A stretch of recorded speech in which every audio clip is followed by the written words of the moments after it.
chocodirem, chocodirem, direm, direm, e a mãe, e a Olá mãe, pessoas, chocodirem. sejam bem-vindas a mais um Tauruscast. E hoje estamos aqui com o renomado escritor indígena Daniel Munduruku, que tem feito um trabalho excepcional em divulgar a cultura paraense e a cultura indígena em seus livros premiados. Boa tarde, Daniel. Obrigado por comparecer ao meu programa. Boa tarde, Pedro. Boa tarde a seus ouvintes. Um prazer todo meu. Hoje em dia, nós temos uma conversa bem mais aberta sobre a questão da cultura indígena e a presença dos povos indígenas na sociedade, bem mais do que anteriormente. O que você tem a me dizer sobre esse aspecto em específico? E o que você acha sobre isso? Então, Pedro, é importante lembrar para os seus ouvintes que quando a gente fala da temática indígena no Brasil, normalmente se tem certos equívocos. A história do Brasil é uma história construída em cima de equívocos, né? E quando se trata da temática indígena em especial, esses equívocos eles perduram até os dias de hoje, fazendo com que as pessoas elas compreendam e saibam muito pouco sobre as culturas tradicionais, as culturas originárias que existem no Brasil.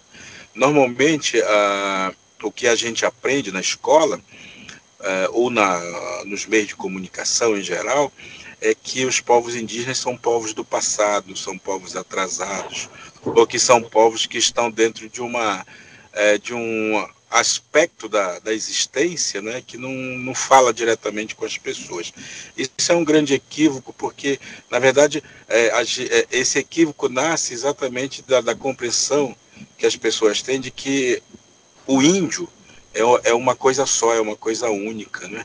E a gente não aprendeu sobre a diversidade dos povos indígenas. E vejam que houve esse esquecimento, ou esse apagamento da história indígena até 1988, quando na Constituição de 88 os povos indígenas foram, de fato, realmente considerados como brasileiros, né? Brasileiros de fato, cidadãos brasileiros. A partir daí é que começa assim, a ter uma visibilidade maior, os indígenas passam a ser sujeitos de direito, ou seja, tem direito a ir à escola, tem direito à saúde, tem direito à educação, tem direito à cultura, tem direito a todos os setores, digamos, da sociedade brasileira. A partir disso, então é quando as escolas indígenas aparecem com mais força, jovens indígenas vão para a universidade e começam, portanto, ter uma presença muito maior dentro da sociedade brasileira. Por isso, hoje, nós vemos os indígenas mais presentes na sociedade. Mas isso é fruto apenas de 30 anos atrás, quando a Constituição foi aprovada efetivamente, né? E os indígenas passaram a aparecer, a estar mais presentes dentro da sociedade brasileira. Uma coisa que você falou foi um dos outros pontos que eu conversei com a Gé, que ainda vai aparecer nesse programa, só que a gente gravou separado, é que as pessoas têm essa ideia de que todas as culturas indígenas são uma só. Aqui no Pará, eu não acho que isso seja tão frequente por causa que o norte, como um todo, tem uma grande presença da cultura indígena e das diferenças da cultura indígena, que infelizmente de uns tempos para cá tem sido muito apagado, né? Por conta da globalização. E se você for parar para pensar, é um tempo muito pequeno comparado à história do Brasil, que os povos indígenas estão sendo integrados, entre aspas, né? Sempre entre aspas, né, Pedro? Porque a tendência das pessoas é acharem que os indígenas precisam ser integrados. Isso já foi tentado.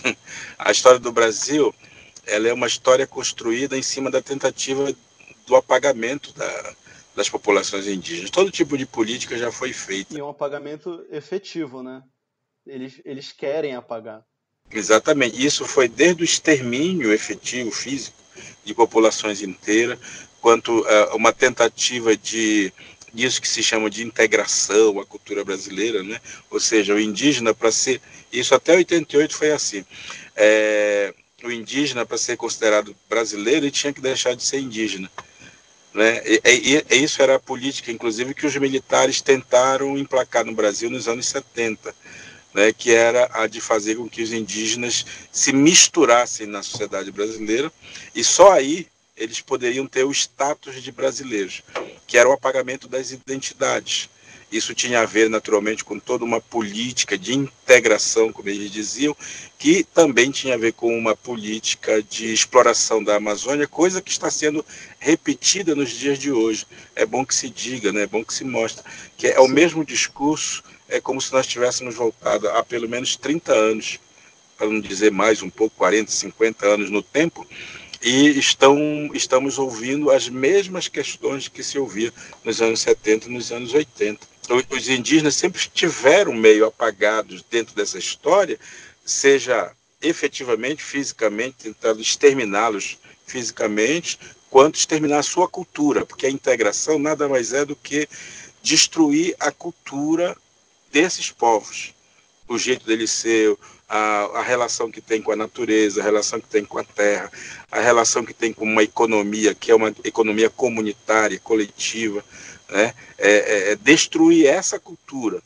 Quando a gente fala, portanto, de integração, a gente continua falando do extermínio das populações indígenas. E tem ocorrido também, que a gente está vendo atualmente, que é o retorno das tropas missionárias, né, que estão no Congresso para ir a comunidades indígenas que ainda não tiveram contato com o homem branco. Pois é. Você sabe que eu lembro sempre, quando eu ouço isso, de um livro antigo, acho que é dos anos 50 ou 60, que chamava Os Demônios Descem do Norte.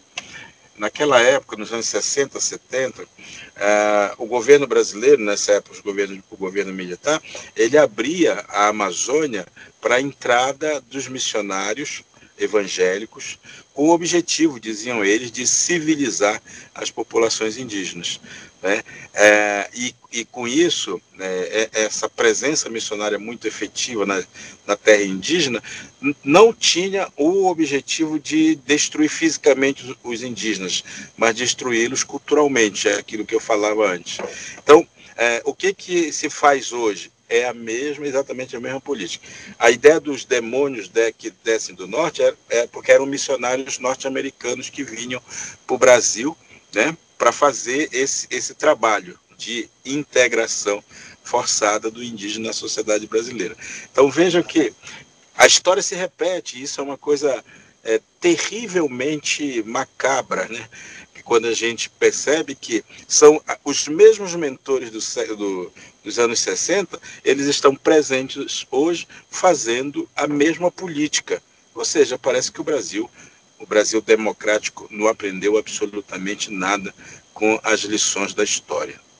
Falando em lição da história, é uma coisa muito complicada para nós brasileiros, nortistas, principalmente pela nossa ligação com a cultura indígena, é que a gente só ouve o lado dos portugueses e dos espanhóis. Nas escolas, o ensino fundamental, o MEC tira a história regional do programa para ser mais abrangente, né? Para ser um vestibular de nível federal, e isso apaga também a parte indígena da história. E aí a gente aprende só a parte dos portugueses. Mas eu acho que um pouco a culpa disso é das próprias regiões. Eu acho que se o governo do estado do Pará se colocasse, se posicionasse, tivesse um compromisso maior com a sua população, ele poderia impor também um modelo de educação que levasse em consideração a história regional. Né? Não é verdade que a gente precisa aprender as mesmas coisas pelo Brasil inteiro. A gente precisa ter uma base, que é essa base curricular que todos nós devemos ter. Mas a educação estadual, ela devia priorizar a memória do seu povo, né? A memória da sua gente, a sua história. Isso, infelizmente, os estados não fazem. Né? E isso acaba criando a ideia de que o Brasil não tem memória. O Brasil tem memória, o que o Brasil não tem é vergonha. né? O que o Brasil não tem é a ideia de pertencimento.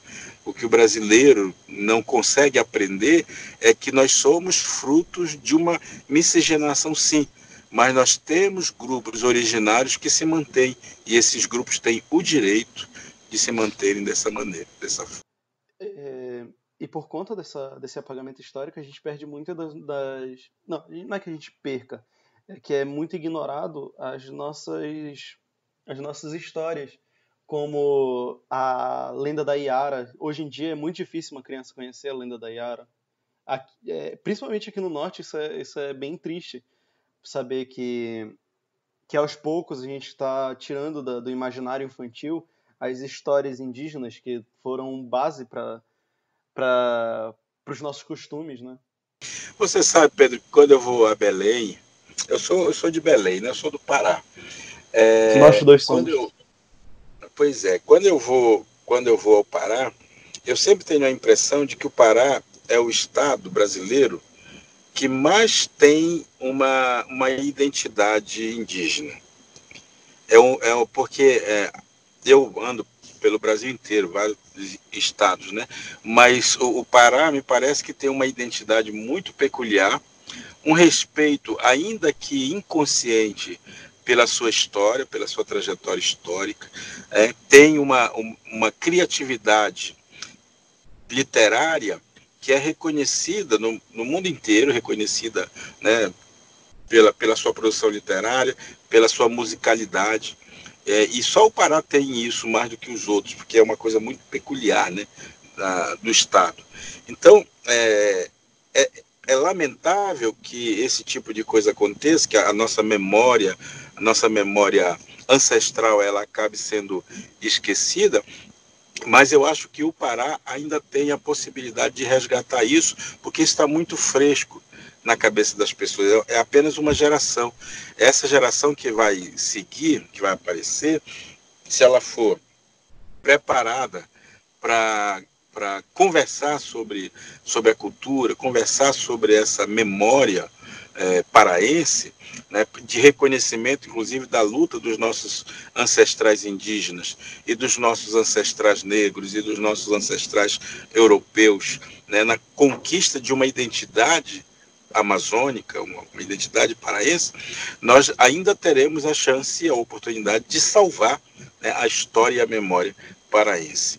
Então, embora eu realmente concorde com você que a história oral ela está sendo esquecida, isso é uma realidade para o Brasil inteiro, mas no Pará ainda há uma oportunidade, uma chance de a gente resgatar isso, né, se de fato os paraenses assim o quiserem. Porque não há a possibilidade de fazer isso sem que se queira, né? Agora, aonde é que está esse querer nosso? Está na autoestima, né? E o paraense precisa se saber indígena, o paraense precisa se saber parte dessa grande memória ancestral que o Pará carrega consigo. Se ele fizer isso, nós teremos certamente gerações que vão vir adiante de nós um pouco mais resolvidas e, portanto, capazes de lutar pela manutenção da cultura e do território paraense. Mas você não acha que essa nossa, entre aspas, vontade de apagar a nossa memória não é pela exclusão que a gente sente no Brasil inteiro? Como a música do Mosaico de Ravenna fala sobre isso, né? Que o nortista só quer fazer parte do Brasil. E a gente sofre não certo, mas bastante preconceito pela nossa origem indígena. O norte sofre pela origem indígena, o nordestino sofre pela origem miscigenada, né? E a gente se afasta muito da cultura, da origem cultural do sul-sudeste. Mas eu acho que isso também, de uma certa forma, é culpa, se é possível dizer que é culpa, mas é responsabilidade também do próprio povo paraense, né? Porque a mesma coisa que a gente fala, o Brasil tem um complexo do vira-lata com relação aos outros países desenvolvidos. Ué, por que, que o Pará tem que ter complexo de vira-lata com relação ao resto do Brasil? Tem que se impor, né? Sim. Tem que lutar para conquistar esse espaço. E eu acho, isso é com muita franqueza eu digo isso, eu acho que o Pará tem um lugar no Brasil absolutamente criativo e criador, né? Privilegiado. Privilegiado por tudo aquilo que ele é, e ele tem que ter orgulho dessa origem nativa, dessa origem indígena. Se a gente não tiver efetivamente esse orgulho, a gente vai estar o tempo inteiro querendo se tornar São Paulo, querendo virar Rio de Janeiro, né? Porque a gente considera que eles têm que olhar para a gente, porque nós estamos... Não, isso é uma construção, né? Isso é uma construção que precisa ser feita. E essa autoestima do paraense, o Pará é independente do Brasil, assim, se ele quisesse ser, né? Ele seria, porque aí nós temos tudo o que uma autonomia... O Brasil que depende da gente, né? Exato, Nós temos a exato. mina, nós temos cerca de 80% da mina de alumínio do Brasil inteiro, então. Exatamente, então, e isso acontece porque os nossos políticos paraenses, assim como os políticos da Amazônia em geral, se deixam levar por esse complexo todo de vira-lata, né, que existe de fato, e isso não é assim, não é uma, eu diria que não é culpa de ninguém, né? Isso faz parte de uma construção do imaginário que as pessoas têm a respeito dos lugares. É assim com relação ao indígena, que se sente menor, diminuído com relação ao não indígena, do negro, que se sente, às vezes, menosprezado pelo branco, né? Do japonês, que é paraense, mas se sente menosprezado pelo japonês, que é paulista, por exemplo, né? Então, enfim, isso é algo que é da própria natureza humana. E nós precisamos trabalhar com aquilo que nós temos, né? O que nós podemos fazer com aquilo que fizeram de nós? O que nós podemos construir? Como é que a gente pode construir uma sociedade a partir daquilo que nós somos, efetivamente? Eu tenho a impressão que o Pará tem muito para oferecer para o Brasil ainda. Você já escreveu mais de 50 livros, né? Você ainda mantém a conta de quantos? Eu mantenho sim, que eu sou meio vaidoso com relação a isso. Eu tenho publicados assim, 52 livros, sabe? Alguns que são fora de catálogo, mas publicados eu tenho 52 livros, alguns agora vão ser reeditados, alguns eu estou fazendo com uma pequena editora que eu criei, um selo, né, editorial que eu criei, que é para publicar meus textos que eu gosto e que sei que não são comerciais, mas que tem uma mensagem legal, ou de textos de escritores indígenas que efetivamente queiram publicar e também não tenham muito espaço no mercado editorial. O mercado editorial brasileiro está muito confuso, está muito... Sim. Como de resto toda a economia brasileira, né, apesar do governo dizer o contrário, a nossa economia está extremamente parada, né? E no caso ainda da indústria de livro, muito, muito mais, porque livro é um objeto de luxo, né, para as pessoas que leem. Só as pessoas que leem que podem ter, de fato, a vontade de adquirir livro. As pessoas que não leem não vão ter vontade e não vão ter dinheiro para comprar. Portanto, é um mercado que sofre as consequências desse tipo de situação de crise que a gente vive. São poucas as pessoas que ainda leem livros e são menos pessoas ainda que têm dinheiro suficiente para ficar comprando livros. Como é que é a sua aceitação fora do Brasil afora, mostrando todas as nossas culturas e exaltando as histórias indígenas? Então, eu tenho a alegria e a felicidade de dizer que eu vivo de literatura. Viver de literatura não significa exatamente viver de direitos autorais, que é uma outra uma outra realidade. Eu vivo literatura porque a literatura abriu para mim muitas portas, né, e muitas janelas, e me deu a oportunidade de poder viver da minha arte, né, de viver da minha produção literária. Isso, é claro, não é o suficiente, porque além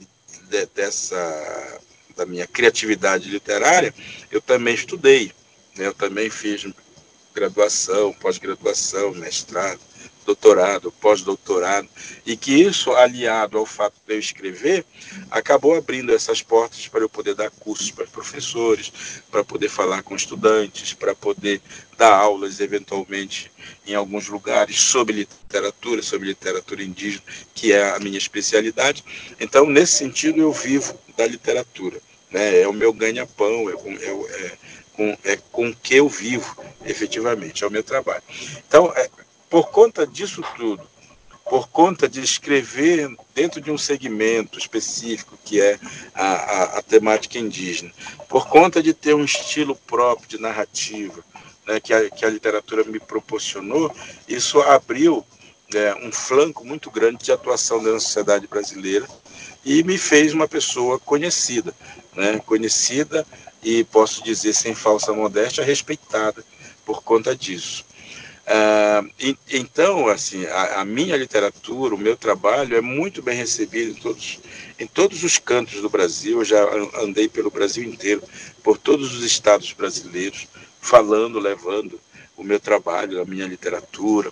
Esses livros já foram reconhecidos com Ganhadores de prêmios. prêmios, né? O Jabuti Exatamente. e o Ganhei o Jabuti, ganhei Tolerância, da né? Academia Brasileira de Letras, ganhei Tolerância. Em 2017, 2018, eu ganhei o prêmio da Fundação Bung, que é uma fundação que premia o conjunto da obra de algum autor brasileiro. Já ganhei o Jabuti 2 vezes, portanto, é um reconhecimento bastante efetivo, né, daquilo que eu faço. Então, o meu trabalho, posso dizer, ele é bem reconhecido, bem conhecido, né, e em qualquer lugar do Brasil que eu for, eu vou encontrar em alguma escola, em alguma livraria, em alguma biblioteca, livros que eu escrevi que alimentam um pouco a fantasia e a criatividade, né, de crianças e jovens. Isso é simplesmente magnífico, principalmente o trabalho de divulgar a cultura paraense, né, por todo o Brasil. Outra pergunta que eu poderia fazer, você acha que a gente tem a necessidade, no caso a gente tem faltado representações de pessoas indígenas, tipo um congresso, senado, ou mesmo na literatura brasileira? Ainda acho que vamos pensar assim, são 30 anos de Constituição, são 30 anos de abertura democrática. Nesses 30 anos, os indígenas aprenderam, somente nesses 30 anos, que os indígenas aprenderam a manipular a linguagem tanto acadêmica, quanto a linguagem literária, quanto a arte da escrita, quanto a arte do teatro, do cinema, da televisão. Né? São apenas 30 anos. Imagine que se tira desses 30 anos, 15 anos que são de preparação. Então, nós temos, na verdade, 15 a 20 anos de indígenas atuando na sociedade brasileira de forma qualificada. Isso é um tempo muito pequeno. Lembrando é claro, que essa linguagem escrita do homem branco, né?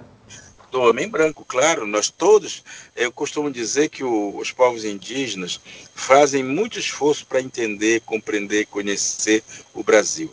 E o Brasil não faz nenhum esforço em conhecer, compreender, aceitar os povos indígenas. Então o esforço todo é nosso. Então, muitas às vezes as pessoas dizem, mas o Daniel fala bem o português, o Daniel é escritor, o Daniel é famoso e tudo mais, mas as pessoas não se dão conta de que isso tem um preço. Né? Tem um preço que o Daniel pagou, tem um preço que o Marcos Terena pagou, que o Ailton Krenak pagou, um preço alto que às vezes é de deixar a sua comunidade, seu povo, a sua cultura, para se embrenhar no mundo totalmente desconhecido, no mundo novo. Aprender a linguagem desse mundo novo. Aí as pessoas, ao nos verem falando bem o português ou dominando bem alguma arte, elas dizem, ele deixou de ser um índio ou deixou de ser um indígena, como eu costumo falar, né? E quando as pessoas dizem isso, para mim é prova de que nós precisamos ainda trabalhar mais a cabeça da sociedade brasileira para ela entender que nós não somos do passado, nós somos do presente, nós somos contemporâneos delas. E, portanto, ser contemporâneo significa ganhos e perdas o tempo inteiro, né? Então, quando a gente vê, as pessoas falam, por exemplo, do Raoni, que não fala quase nada de português. Aí as pessoas, ele não sabe falar português, ele é um selvagem, então não tem que tratar com ele.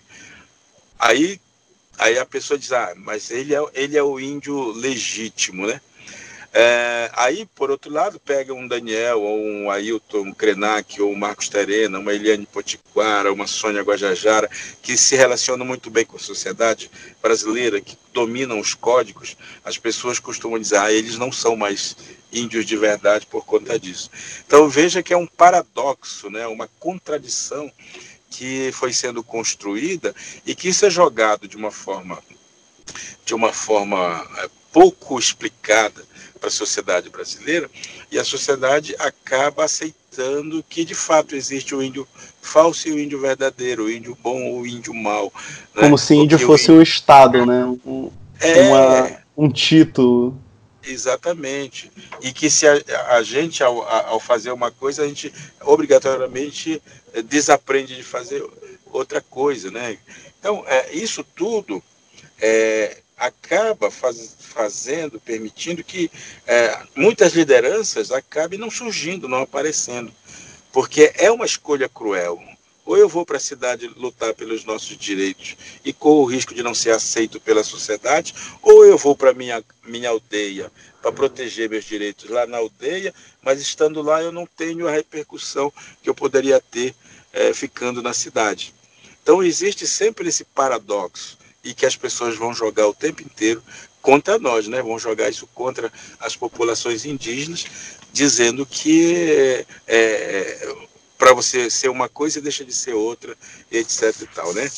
Eu não deixo de pensar que essa estratégia do não é mais índio porque agora fala português, que é uma estratégia de desumanização para afastar cada vez mais a população leiga, entre aspas, das questões indígenas, do esforço de demarcação de terras,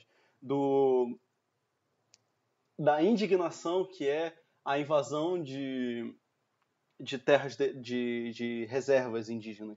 Sim. Não, sem dúvida, sem dúvida. Existe aí um plano, né, um projeto. Você pode ver que no estado do Pará isso acontece também o tempo inteiro.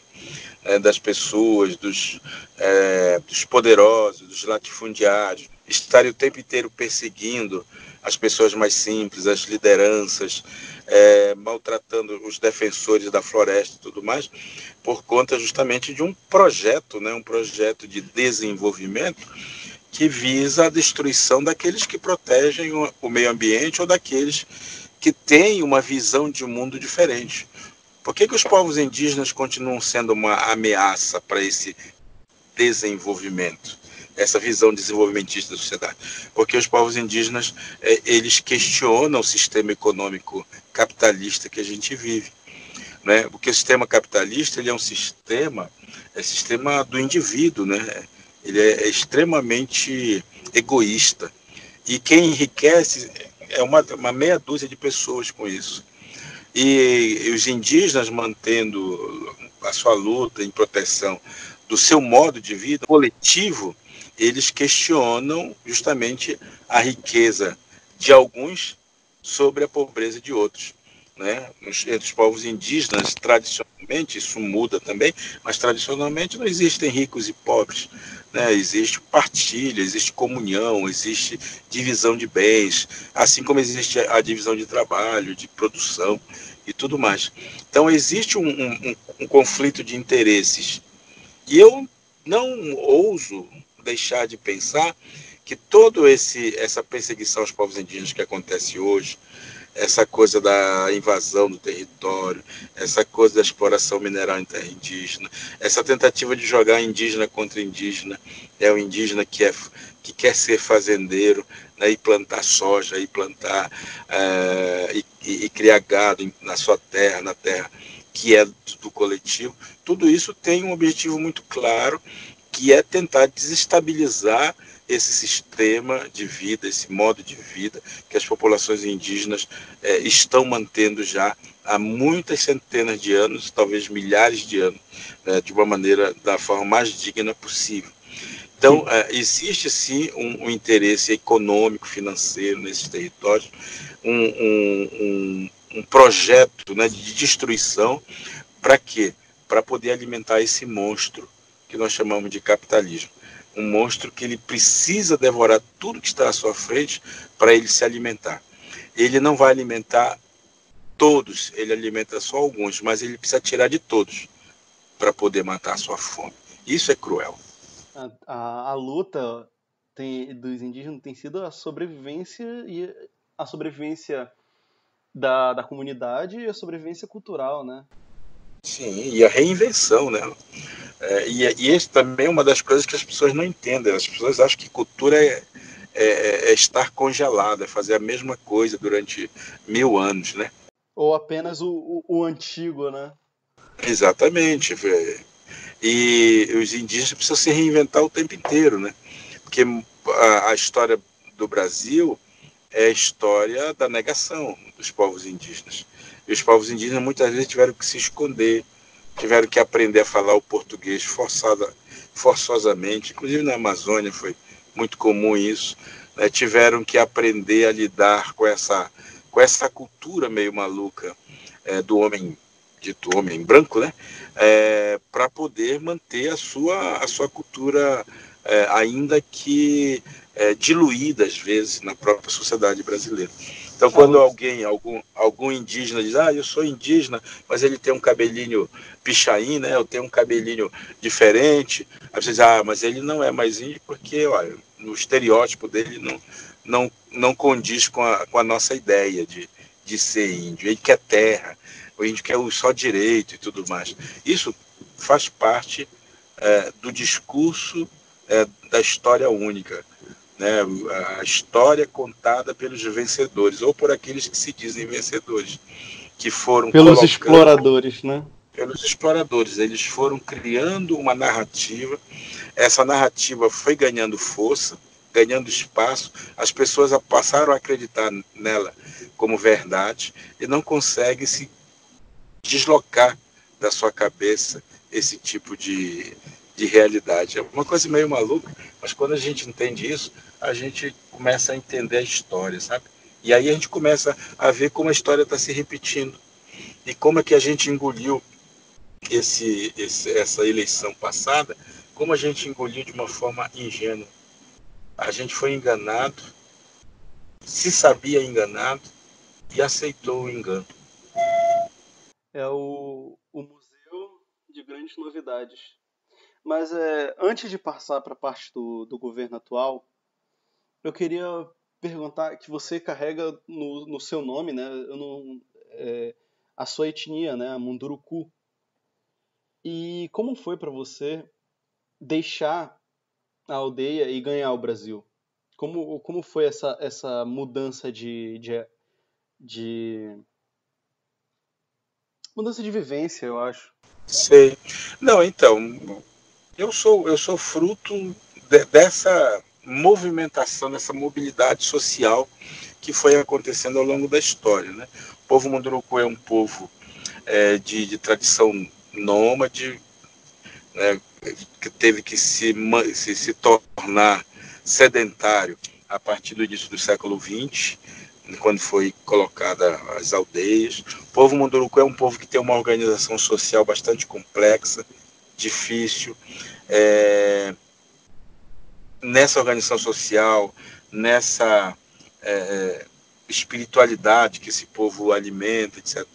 Tem também muitas tramas que acontecem. E às vezes as aldeias, elas são não exatamente inimigas umas das outras, mas elas são autônomas. Então, cada uma delas tem o seu próprio modo de ser gerenciada, né? E nesse conflito todo que há, porque os indígenas são humanos, é importante que os ouvintes saibam disso, nós somos gente, e onde tem gente tem confusão, tem briga, tem ciúme, tem coisa boa e coisa ruim acontecendo, né? Tem Natureza amor humana. e ódio.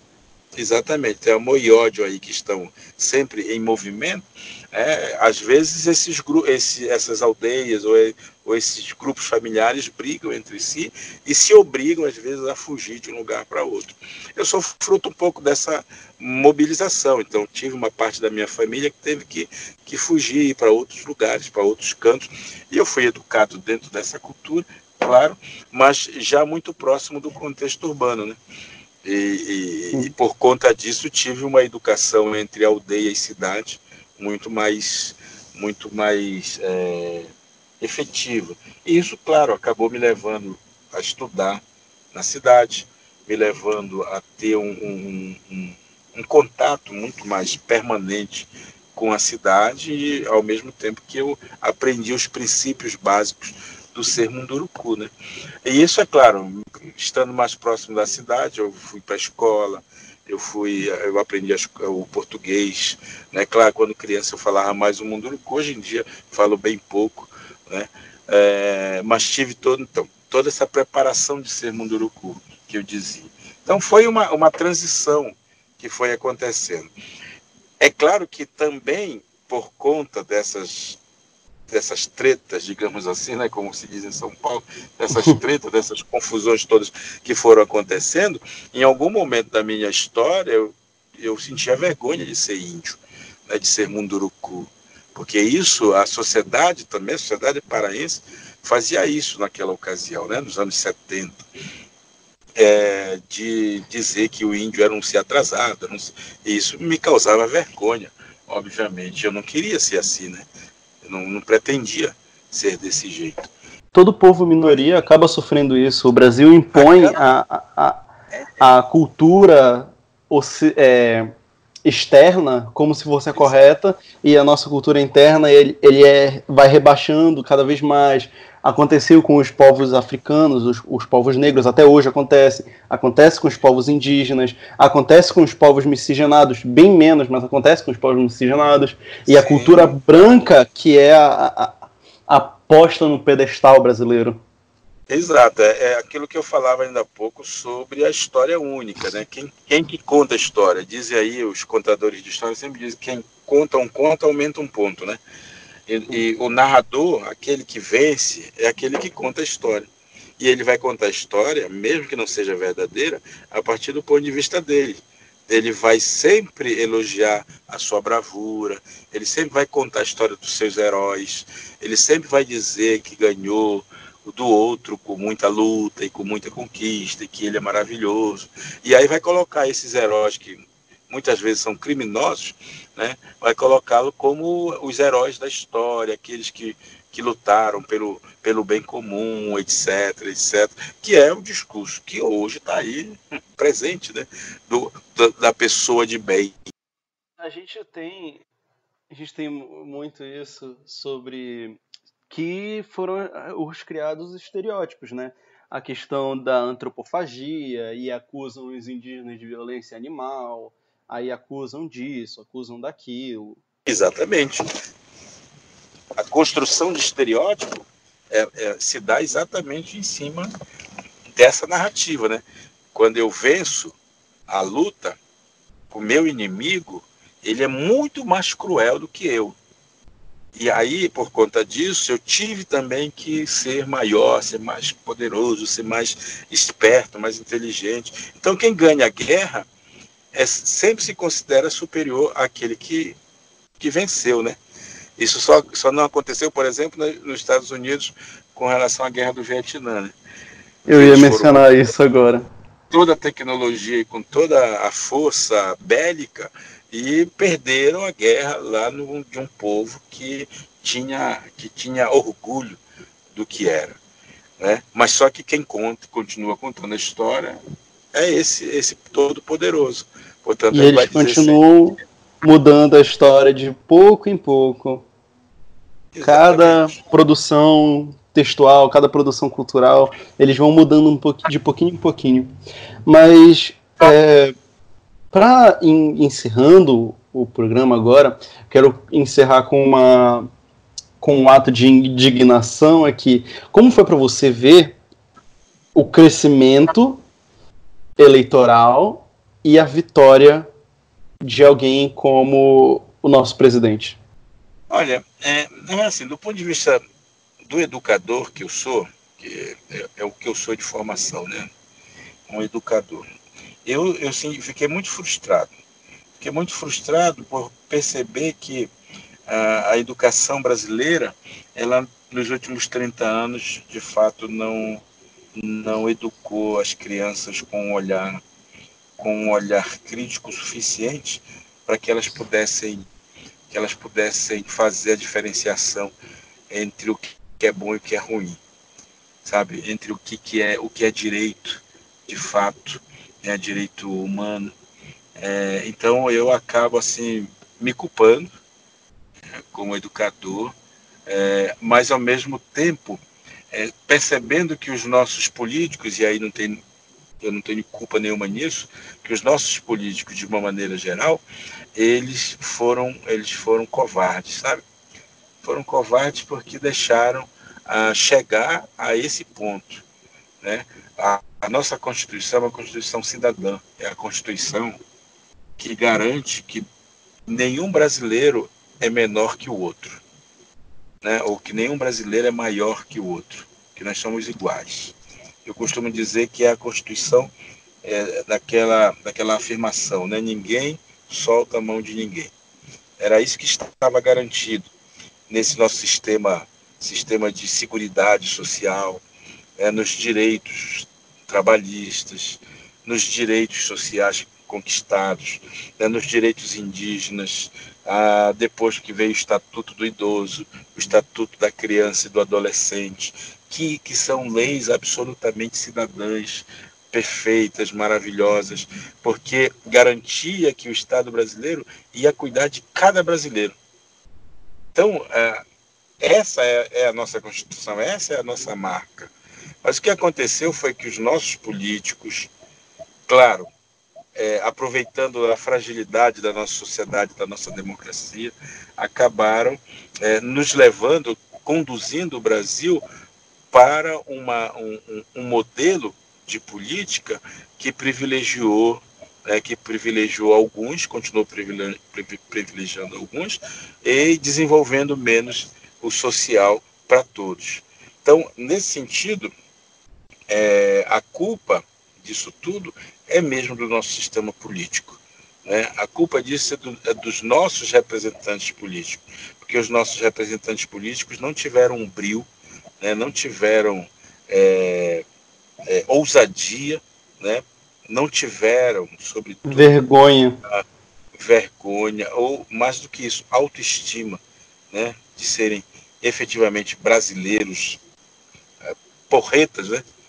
Pai d'éguas, como a gente diz por aí, né? Que tivessem, assim, sentissem que de fato tinham a possibilidade de mudar a história, de construir. Não puniram, por exemplo, os militares, né, que deveriam ter punido. O Brasil, na minha impressão, o Brasil nem precisa de forças armadas nenhuma, que é um país absolutamente pacífico, né?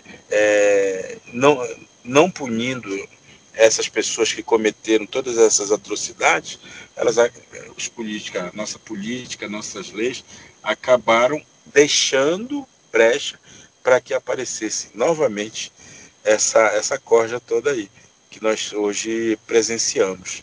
É muito triste, eu fico muito triste e percebendo como educador que nós precisamos recomeçar de novo, né?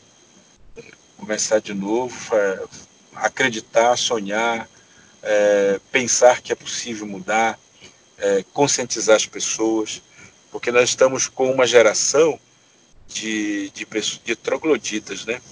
Uma geração assim, esse pessoal assim, entre 40 e 60 anos hoje, que são todos aqueles que vieram depois da Constituição, assim, são pessoas que precisam de uma lição, né?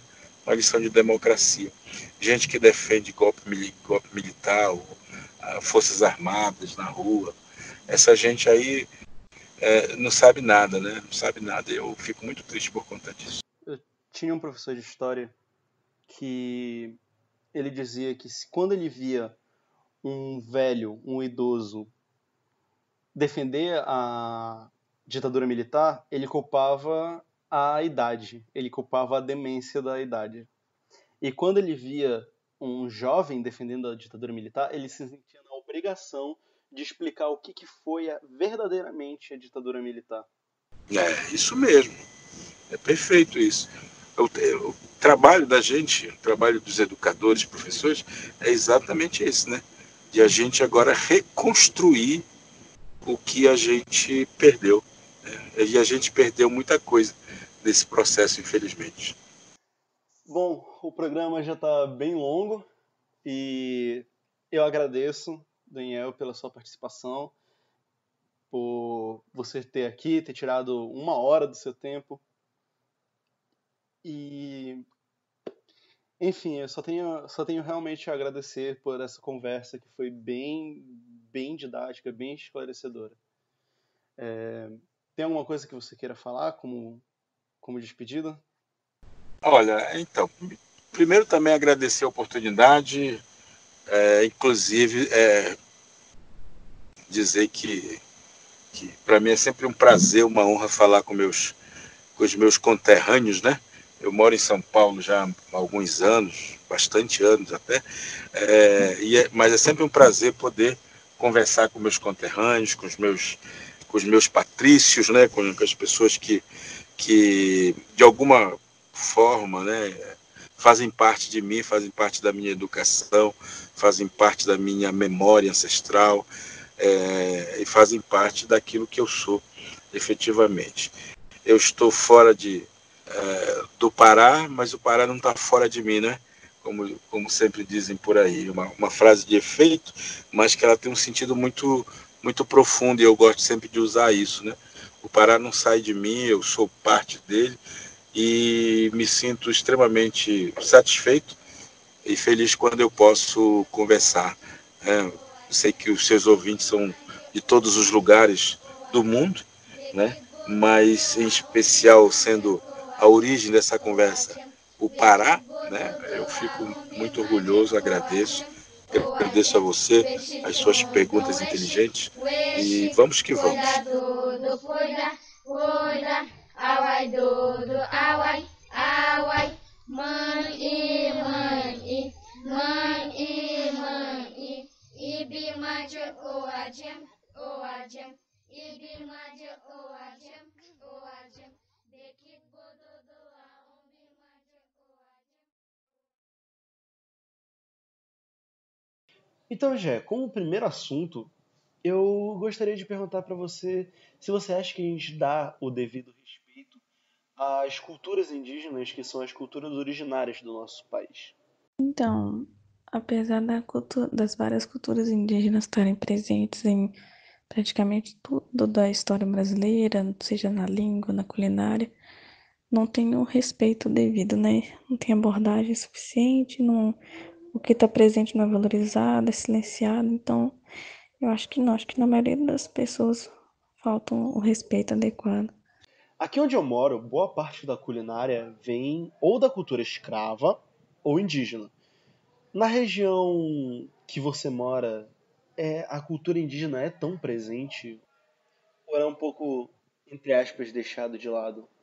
Então, eu já fiz uma thread sobre isso uma vez, que de fato a culinária mineira ela é muito influenciada pela cultura indígena, né? E, assim, eu consegui delongar mais lá, porque realmente é um tema muito denso, mas toda a influência que tem aqui, seja do norte ao sul de Minas, né, tem a questão indígena envolvida.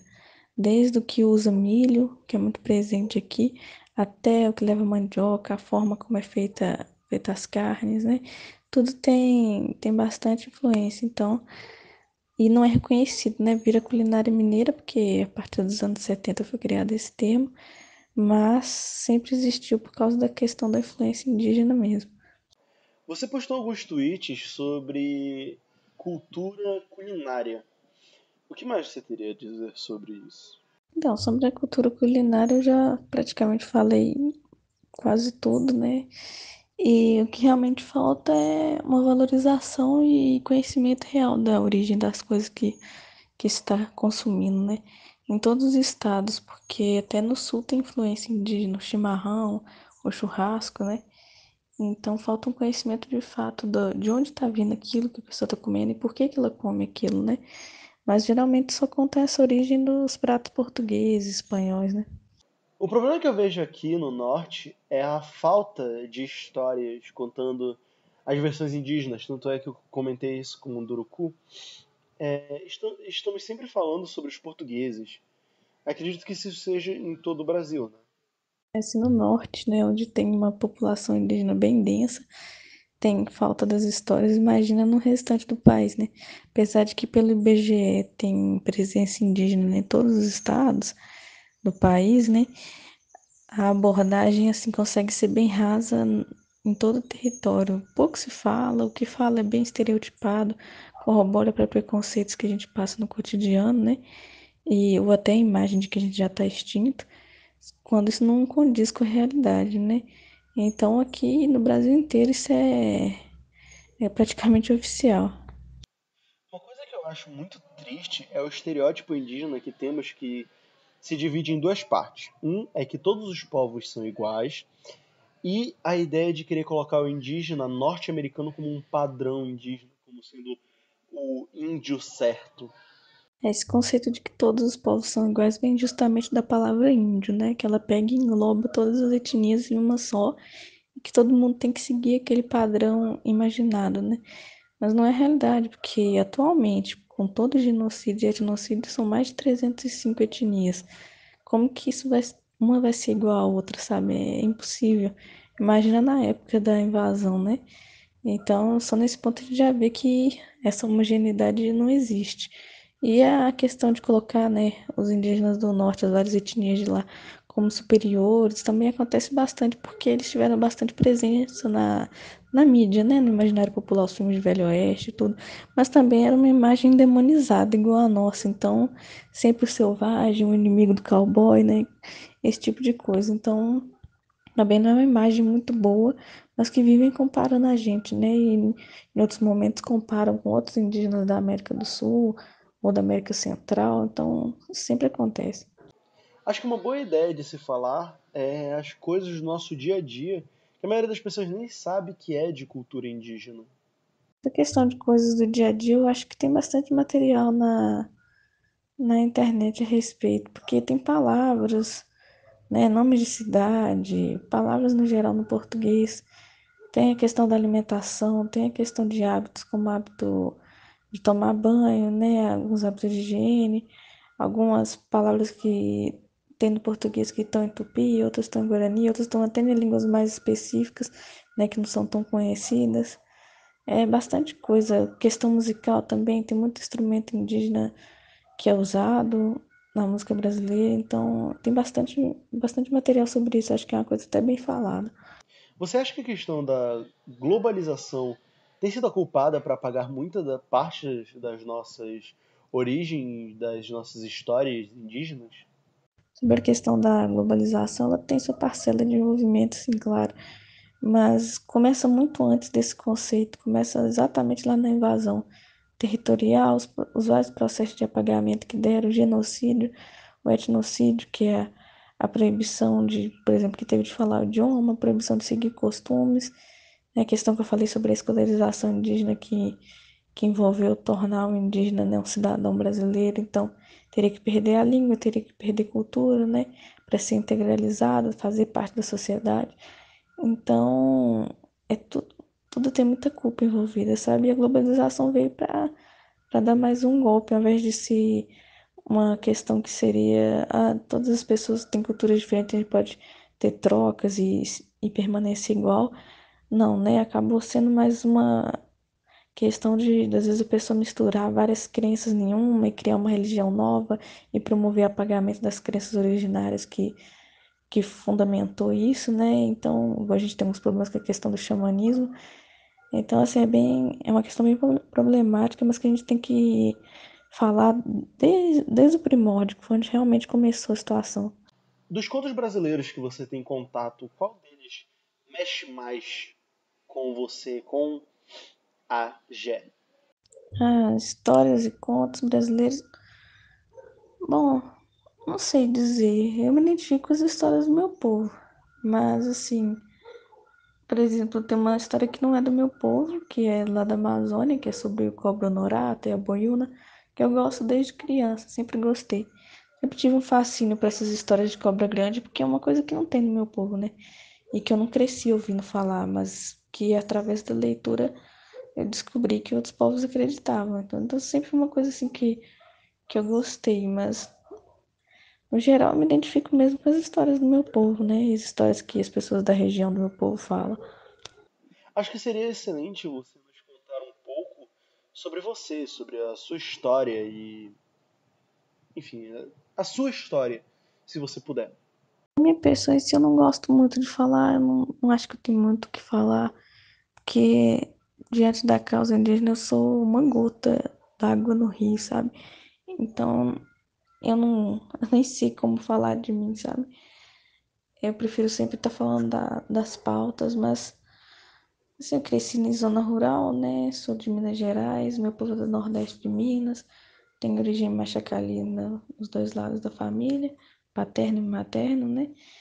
E isso sempre teve influência na minha vida, desde a infância até hoje. Eu, assim, não sei, teria que saber questões mais específicas para eu poder responder. Eu não sou muito boa de falar muito sobre mim, não. Eu sempre falo sobre comunidade, sobre mim. É um pouco mais difícil. Por último, eu queria que você fizesse uma reflexão, assim como eu pedi pro Daniel, uma reflexão sobre o governo brasileiro e, e o que você sente quando as pessoas te marcam sempre naqueles absurdos ditos pelos nossos governantes. Sobre o governo, assim, eu prefiro me abster um tanto de falar, porque são muitos ataques e as pessoas parecem que tornaram política, futebol, então, ou religião. Você não pode criticar, ainda que isso te afete diretamente, você não tem direito de falar nada. Então, e eu sou avessa a qualquer tipo de política que prejudique a comunidade, não importa de qual vertente que ela seja.